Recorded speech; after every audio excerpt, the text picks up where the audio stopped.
Good evening. It's so great to be here. So exciting. Full disclosure, I've known Richard Ford for 15 years and admired him for long before that. And I have to say that this new book, Canada, it's really has a feeling of being a life's work. It's extraordinary. Thank you. It really is. And anybody who hasn't read it, please rush out and get it. I have to say that it was in the works for a long time, and it was in your icebox. It was. Is that right? Christina and I were living in a little town in central Montana called Dutton, which is barely not even there anymore. And I was waiting for the return of some edited manuscript for a book I had written called Wildlife, and it was slow. And I thought, well, I'm a writer, so I guess I should go write something. So I, I rented a little apartment above a car repair, and this is a tiny town. It probably had, I don't know, 100 people in it. And so I started to work on this story, and I wrote 20 pages, and I called it Canada. And then the edited manuscript came back. So I had to stop working on that, and I set it aside, and I put it in the freezer of the house where we were living. And then over the course of the intervening, what became 22 years, that's not my usual way of writing books. If you write a book every 22 years, you will not make a living doing it. But over the course of those 22 years, I would snug away notes in my little note. I had a big envelope that I put that manuscript in, and I would put notes in it. Just every time I would think of something that fitted with what I remembered that story to be about, I would write it down and stuff it in there, and I never looked at it. I never looked at any of it. I never got the pages out. I just had all those notes, and when I finally got around to thinking about writing, I looked at those notes, and I had 380 notes. Wow. For a story I hardly remembered. So let's pick up with some of those, what notes became of. Right. Want to read from the I'll read you the beginning, Canada. yeah. Somebody asked me the other day, they said, this beginning of this book, they said, is this how you originally wrote it, or did you have to work on it? And I said, I said, no, this is how I originally wrote it. And Christina said, no, you had to work on that. First, I'll tell about the robbery our parents committed, then about the murders, which happened later. The robbery is the more important part, since it served to set my and my sister's lives on the courses they eventually followed. Nothing would make complete sense without that being told first. Our parents were the least likely two people in the world to rob a bank. They weren't strange people, not obviously criminals. No one would have thought they were destined to end up the way they did. They were just regular, although, of course, that kind of thinking became null and void the moment they did rob a bank. That took me a... It's extraordinary. I mean, just the use of the word null and void. It's just every word means something in that paragraph. Well, you hope. When you write the beginning, you know, there's no one way to start a novel, and that one, that way of starting it, I thought was just kind of a garish narrative hook. But the problem with this sort of a, you know, bang bang beginning like that is that you have to have a second act. And so that's the reason most people start novels with such lines as, "My name is Jacob Horner, I think," because it doesn't set a high bar. All right, you set the book in the year 1960. Yes. It was a very big year in American history. It was the year that Kennedy's election. It was also the year that your father died. Yes, it was. And I just wonder about the coincidence of setting the book that year. Well, I've said a lot of things in 1960, so it must have some kind of significance to me. I've never done anything to think too much about it. I can think back, I can think in a kind of reverse logic that when a child is 16 years old, you don't have to have your father die, as mine did, for you to understand that's a moment of significant transition. You sort of leave the vestiges of your childhood behind, and you commence on some of the early going of young adulthood. So, I mean, and again, that sense of transition, of crossing out of one state into another state is inevitably dramatic. And so, you try to make the temporal setting of a book not just be insignificant. It's one of the formal features of a piece of fiction. And so you'd like to make the temporal setting in some way be load-bearing, to be freighted in some sense. Now, we know that fiction can't be reduced or shouldn't be reduced to autobiography, but you do such an amazing job with the kind of this uncomfortable sense of adolescence, the shame and embarrassment of coming of age. What were you like as a young person? Nothing like this child. I was interesting. I never felt any of the shame and embarrassment of coming of age. I thought coming of age couldn't happen fast enough for me. I loved it in that sense, when I really could realize that the horrors of childhood were being left behind. I thought, oh, hasten that. But I was...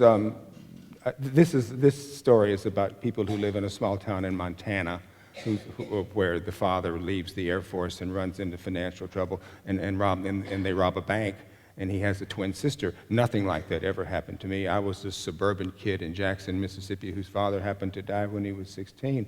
I was in trouble with the police quite a lot, and was put in jail, and was stealing things, and generally being a little juvenile delinquent. What did you do to get yourself in jail? What did you do to get yourself in jail? I broke into things and stole things, and got into a lot of fistfights and that kind of stuff. I mean, it was feckless, completely feckless, because I didn't need to do any of those things. My family had enough money to give me the things that I needed, but it's the suburbs, right? There's nothing to do but ruin stuff. And I did, and then my father died, and right in the middle of my first probation with the juvenile court, and that just kind of snapped me around when my father died, because my mother came to me after my father died and said, now, she said, your father's dead, I have to go get a job. If you get into trouble again, I'm not going to get you out of it, because I can't get you out of trouble. So it was probably one of the first things that anybody ever said to me that I really heard. That's really interesting. So the suburbs are clearly a place, I mean, that you've written about. Yeah. And that I like. Yeah, and they're fascinating. But also you've written about, they are, I mean, and so the Frank Bascom books, the suburbs, important, but you've also written about Arkansas, Louisiana, France, right, the West. So how do you decide, what inspires you to write about a particular place? Well, probably it's with Canada, the thing that really made me want to write about Canada, this novel, and which became this novel, was I had a thought about an adolescent boy being made against his will to cross the border from the United States into Canada. And that, to me, was a piece of action which I could think about, which created in me what Catherine Ann Porter calls a commotion.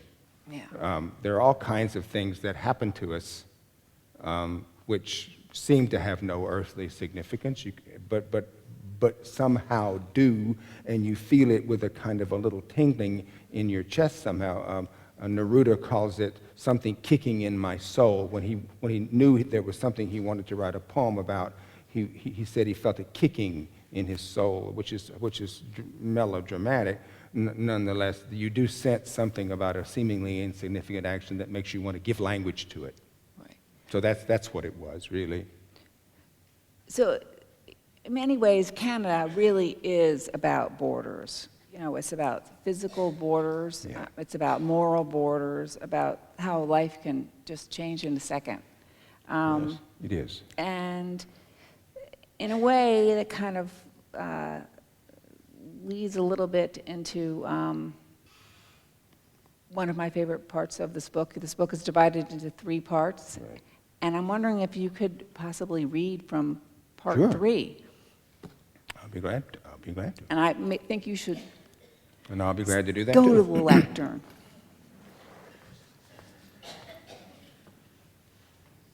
Thank you all for coming on a rainy Sunday night when the Bears are playing. This is not my first rodeo in Chicago. I know how important that is. And I also want to say what a great, wonderful spectacle and event the Humanities Festival is. It's a great thing.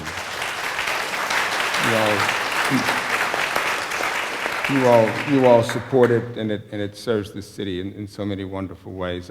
Years ago, when I was teaching at Northwestern, a group of people invited me to a really fancy apartment on the Gold Coast, and I was very impressed. And they said, when I got there, it was a big party, and they talked to me about coming to the Humanities Festival. And I said I would. Then they never talked to me again. So I've been waiting for this invitation since 1997.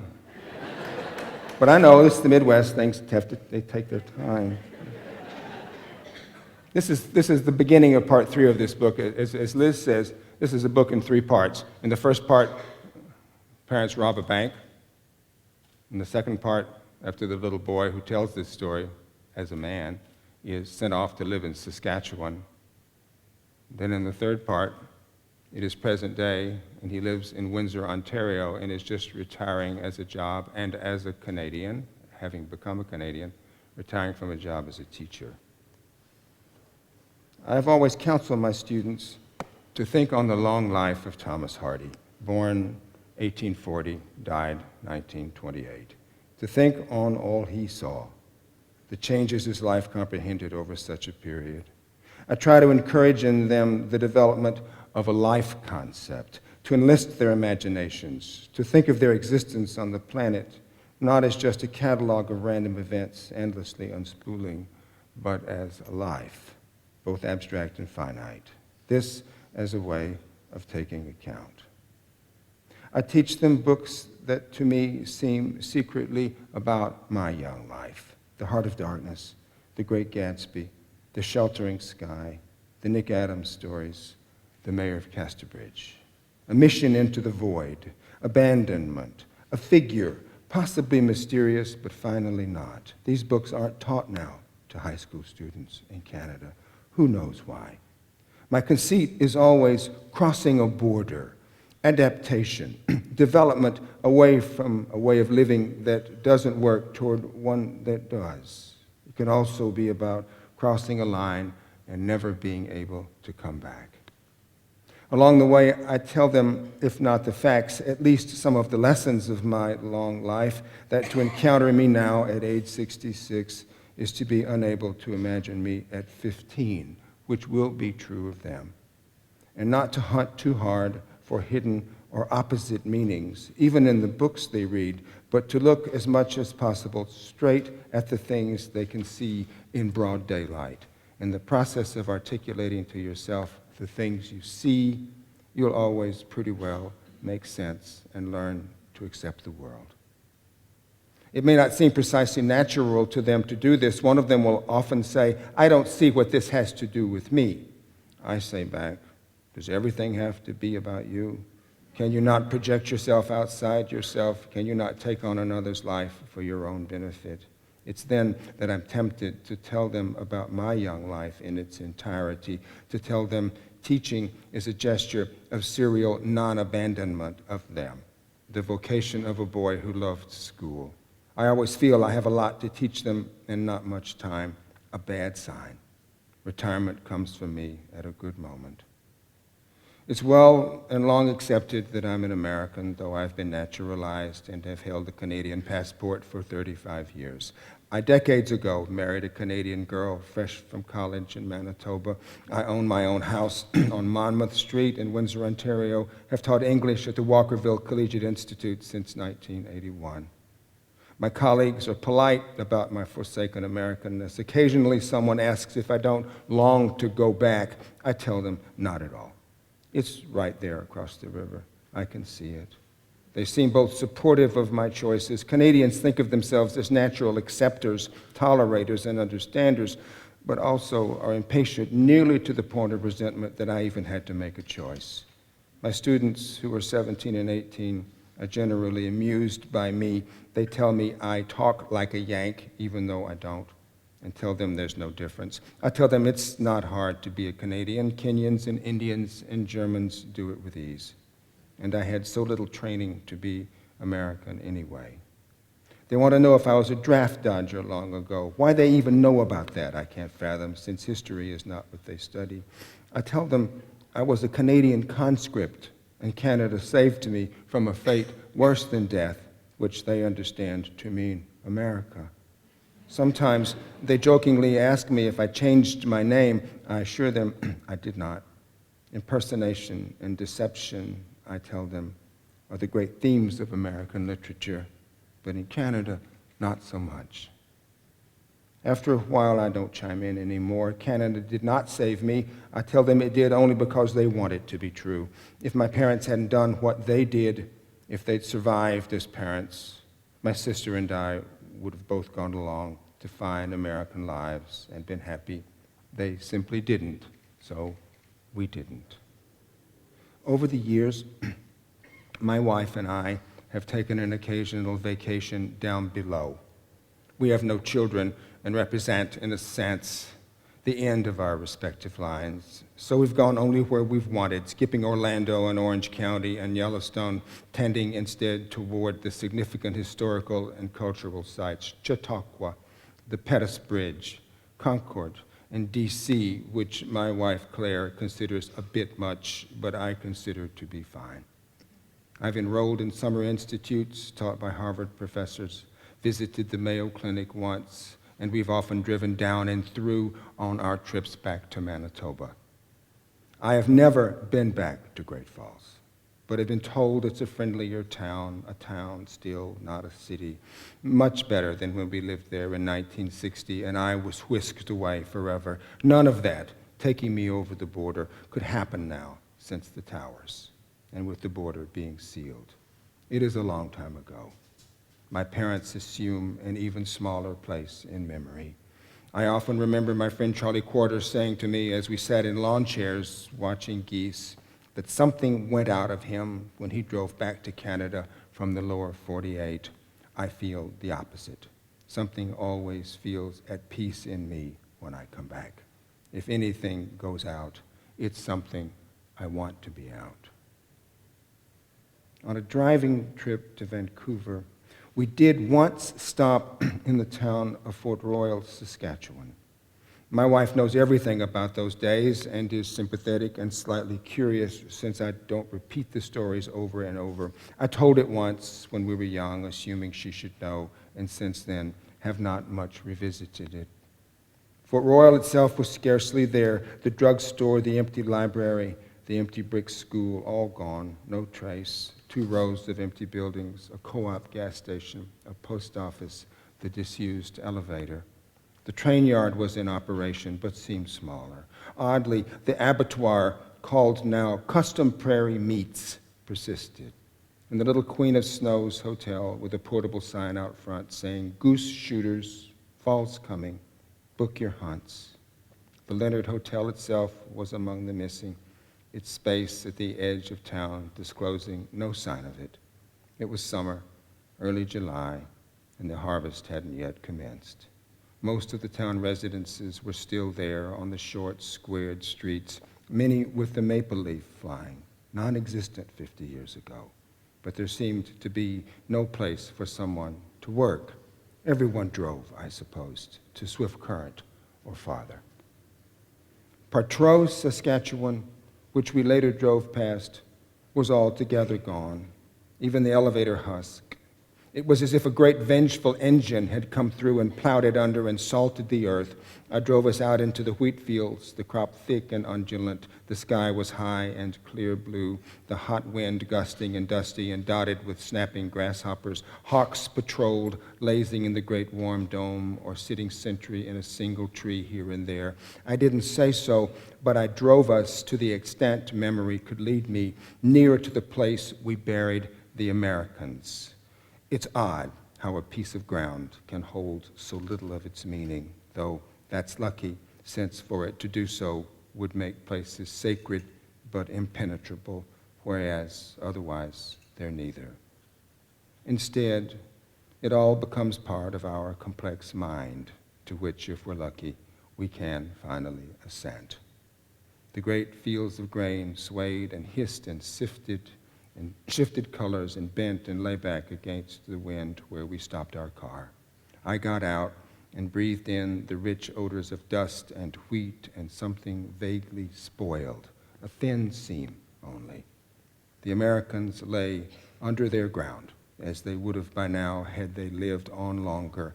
I stood, hands in my pockets, toes in the dust, and tried to make it all signify, be revelatory, as if I needed that. But I couldn't. So I walked back to the car, my wife waiting in the heat, watching me curiously. We turned back toward the west and the distant invisible mountains and left that place forever once again. So,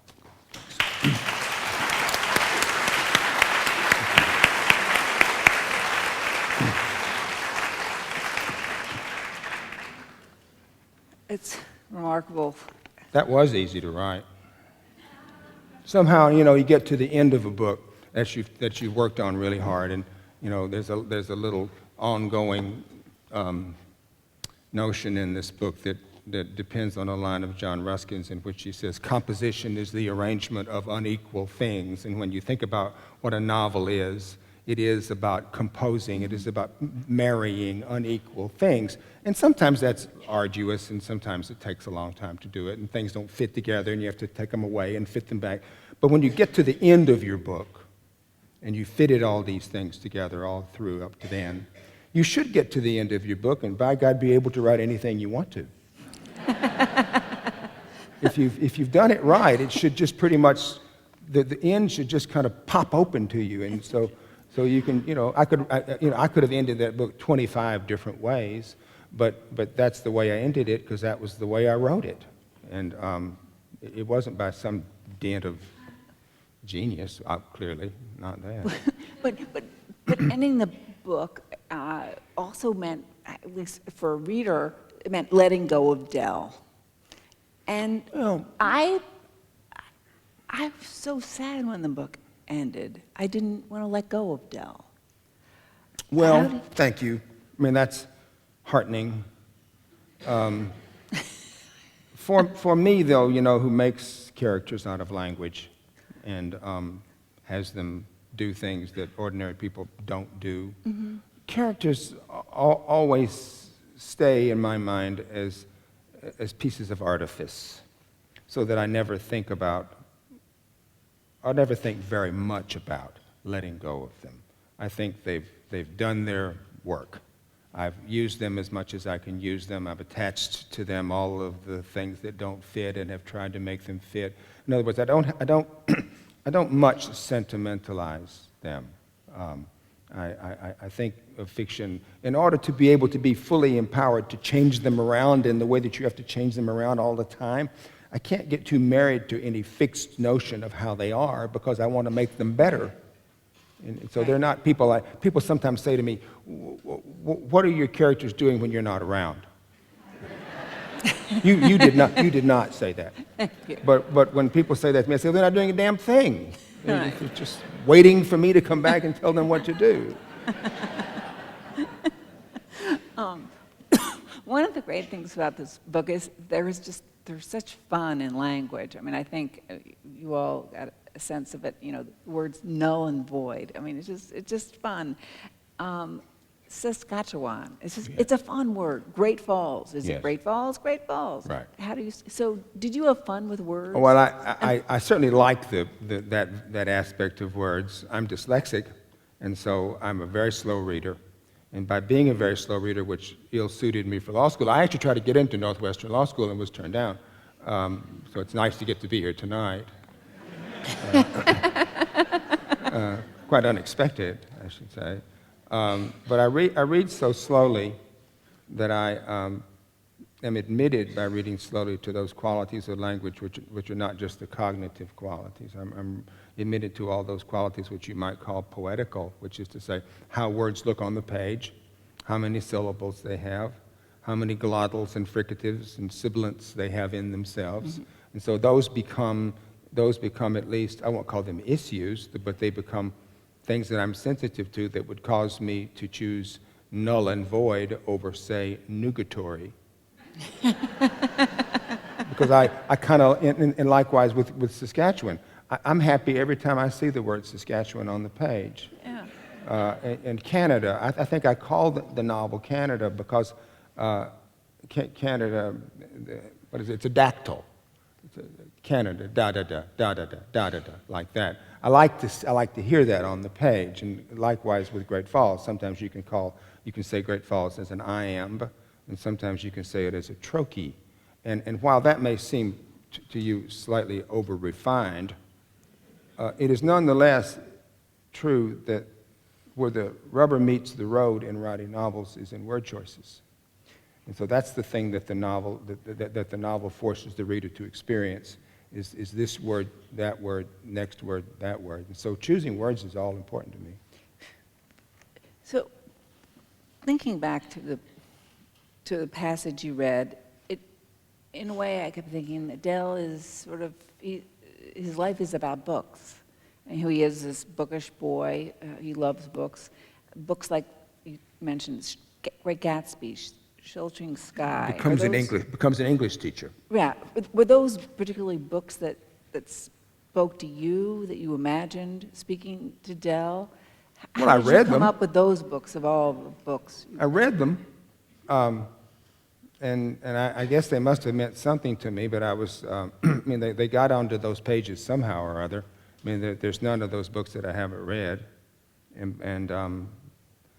but I wasn't putting them in the book for any other reason than what Dell says about them, that they seemed to him to resonate in his own life. Abandonment, a figure somewhat mysterious. Those are features of those books. I mean, Hincher is in The Mayor of Casterbridge, a slightly mysterious figure. Jay Gatz in The Great Gatsby is a slightly mysterious figure. The Sheltering Sky the same way. So sometimes you write a book and you have to get lucky.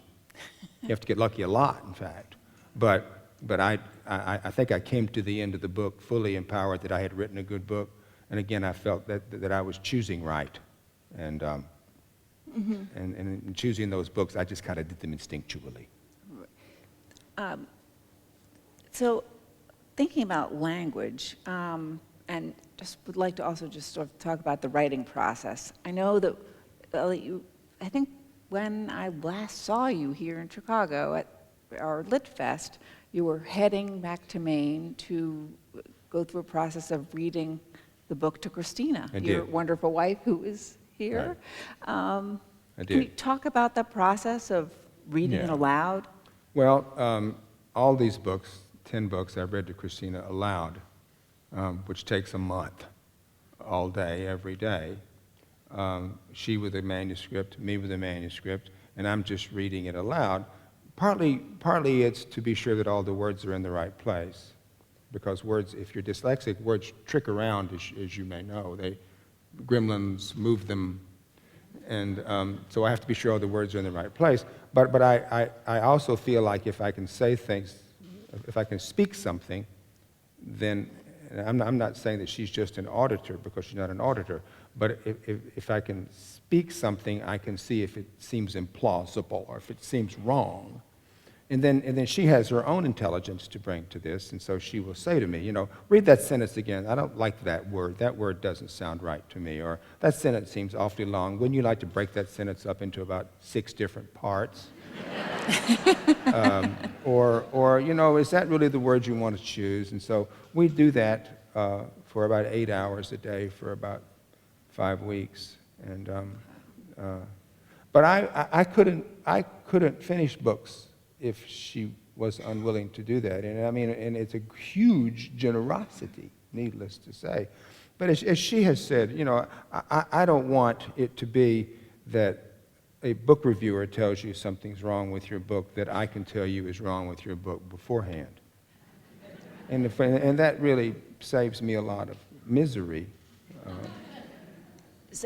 But it sounds like that you go beyond the conversation of reading on the manuscripts. It goes beyond language, but also gets to sort of questions about, you know, voice and many other issues in the novel. Is that right? Or yes, I mean, we talk about I mean, if you read a book through its every sentence, then you actually go through every formal feature of the book. You go through every aesthetic issue that the book entertains and tries to make plausible. So yes, I mean, and there's a lot of fulminating that goes on my part. We both have a clipboard, and I sometimes break the clipboard over my head, or make loud noises and say bad things. And so she'll just say, I think it's time for us to walk outside and take a break now, if something won't seem right. I mean, there's a passage in the book in which the book starts in Great Falls, Montana. It's a very simple little passage in the book in which I was trying to say what Dell thought about Great Falls, Montana. Well, shit, you have to be, if your narrator can't say straight out what he thinks about the place he's living, well, what kind of a book is it, you know? And I think we niggled with that 2 or 3 sentence passage for about 2 days. And, you know, I was, of course, fulminant because I was sick of it all. And I was tired, and I was angry because I couldn't figure something out. And we did that until, and then you read it in the book, and it just kind of trips past you because it isn't very significant at all. But it took a long time to find one adjective. yeah. But she was part and parcel of my finding that one adjective. What was the adjective? I don't remember. Oh. I thought I could. That's one of the odd things about writing a book. You so intensely look at a book for a period of time, and by the time you finished it, you've basically discharged everything. You discharged memory of it. You've discharged, you basically handed it on to the person for whom it is intended, the reader, and then a lot of those memories go away about what people are calling. I can't remember the titles of stories that I read. Sometimes. Do you think of, when you're writing, do you think of the reader? Well, sure. I mean, after 40 plus years, I do. I mean, when you're first writing a book, you think of your reader hopefully. That may be the only time you'll ever hear the word hopefully used correctly today. That's right. And then after you figure out you can actually write a book, and then maybe somebody begins to read it, and a number of people begin to read it, and little by little, if you're lucky, and you have to be lucky, you begin to have a kind of a readership, and then you realize, I'm writing this not just to prove I can, or prove something that's personal to yourself, but I'm writing this for someone else to read. I'm writing this so that this can be a literary act which does what literature does, and does it for another anonymous person, which is to say, what Leavis says about literature, that literature is the supreme means by which we renew our sensuous and emotional life and learn a new awareness. So I'm trying to write books that will have that effect on a large number of people. So, I mean, you can't do it by thinking about one reader. Right. You have to, the closest you can come, I guess, is to think about who you were when you read a book and what you were available to and susceptible to and impressed by. And when you were sort of developing as a reader and writer, were there books that really meant a lot to you? There were. and all through life, books, Yeah. you occasionally will come upon a book that goes on with that changing of your life, that creating of a new awareness. The first serious novel I ever read was Absalom, which is a hell of a first book to have changed your life. I mean, you could read Absalom all your life, Right. you know. So the great Faulkner masterpiece, probably the greatest American book of the 20th century. So that had a huge effect on me. And you know, I grew up in Mississippi sort of thinking that what I was hearing about Mississippi was not true, that everybody around me was saying, this is a great place, you're lucky to live here. And I thought, if it's such a great place and I'm lucky to live here, why don't I feel that way? And so I grew up thinking that something was in the offing, something else was going to happen. I was going to have to learn something. And when I read Absalom, what I realized was that literature for me finished something that I didn't know wasn't finished. It provided an extra beat to life, which I hadn't known was there. Because literature is inevitably about life and takes you back to life in that sense of a heightened awareness. And so I thought literature has that value, has potentially that value. Yeah, I love that. An extra beat to life. That is any other books? Well, probably a lot of those books Yeah. that I listed, but you know, a book like Walker Percy's book, The Moviegoer, which is a book I love very much and really inspired me to write The Sportswriter and The Lay of the Land and Independence Day. I was talking to a lady the other day, and she said, well, you sort of had a conversation with those books, didn't you? I said, that's the nicest way you could put it. I was really affected by Percy's book. As I read Canada, I was reminded of a couple of other books. Wallace Stegner, Yes. The Influence, and William Maxwell. Yeah. So Long, See You Tomorrow. If none of you has not read So Long, See You Tomorrow, you should read So Long. I mean, it's an Illinois book. It is. It's one of the great books from Illinois ever. It won the very first Heartland Prize. Did it? It did. Well, that's a great book. Inimitable, really. Yeah. And did you ever know Maxwell? Well, I knew him because he happened to live in the building where my agent lived, and I didn't know him at the New Yorker, but he was also Eudora's great friend. She and Maxwell was her editor, and he was also Frank O'Connor's editor. He was a lot of people's editor, but I would see him occasionally on the elevator on East 86th Street when I was going up to my agent's apartment, and he didn't, you know, he was an eminence to me, and I probably never even spoke to him, but I knew who he was. He was a tough old bird, though. I will say that as an editor, he was Cheever's editor also. He was tough on his writers. So you know, they were scrapping. Eudora was scrapping for him, and so was Frank O'Connor, and so was Cheever, and he was tough on them as an editor, and turned down a lot of their good stories because somehow they, you know, in the old New Yorker parlance, not right for us. And Eudora Welty? Do you?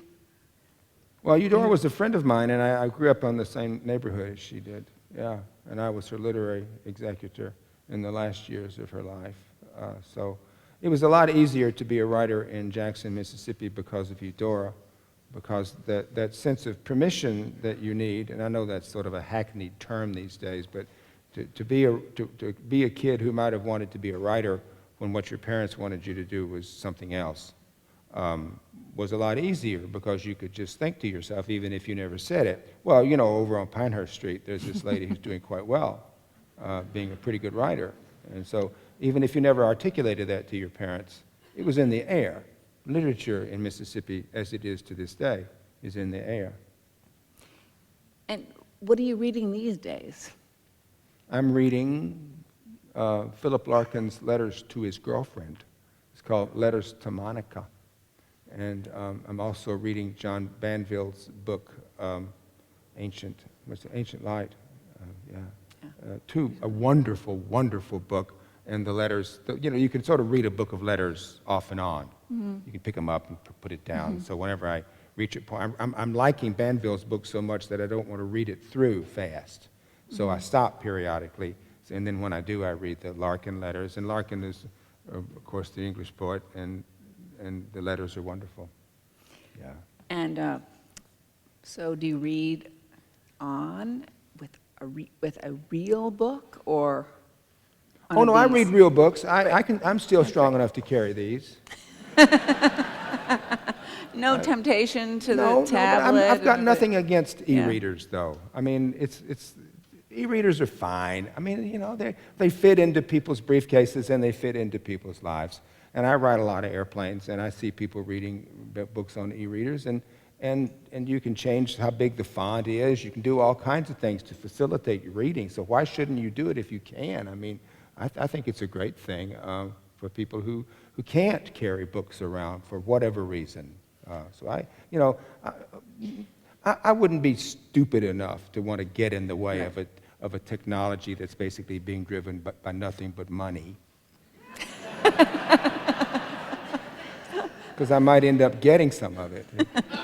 Right. A very small percent of it. It isn't as though God made the e-reader.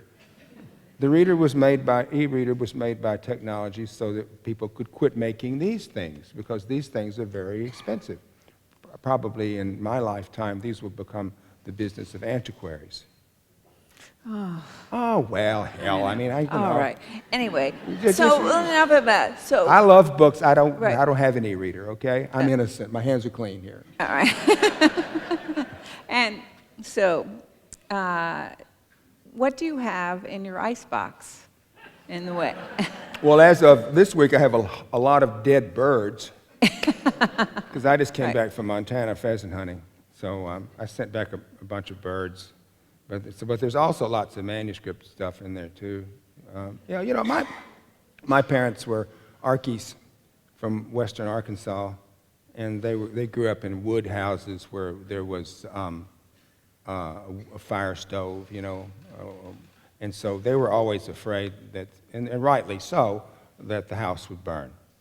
And so they put all their important documents and papers in the icebox, because the feeling was that if the house burned, maybe the icebox would not, because they weren't the kind of people who had safe deposit boxes or things like that. They lived in the country. So I just naturally stuff stuff in the refrigerator.